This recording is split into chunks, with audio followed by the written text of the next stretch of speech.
I heard a message this week that really challenged me. The pastor was talking about the promise that God made to Abraham in Genesis chapter 15. Let's read the first 6 verses. Abraham looked at the night sky and was deeply troubled because he said, "How can I know that I will have descendants through Isaac?"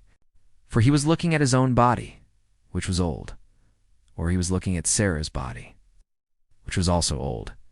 And he thought, there's no way that I could have a son at my age, and there's no way that Sarah at her old age could get pregnant and have a son. So Abraham looked up at the stars and said, "How can I know that my offspring will be as numerous as the stars in the sky, or as countless as the sand on the seashore?" Then the Lord said to him, "That is the very least of what you will have. Your offspring will be like the dust of the earth, too many to count." You see, Abraham looked at 2 things. First, he looked at his body. He didn't have any children, but God said, "Don't look at your body. Look up at the stars, for your offspring will be as numerous as the stars in the sky." But Abraham still looked at his body and said, "What good is all that to me if I don't have any sons? What use are all those descendants if I don't have anyone to inherit my wealth, my possessions, my name, my blessing?" And so he looked back at the stars and said, "God, how can I know that I'll have as many descendants as the stars in the sky?" And the Bible says that Abraham believed. Friends, when we look at our circumstances and we only see what's right in front of us, that's called a limited view. When we look up at the stars, that's called faith.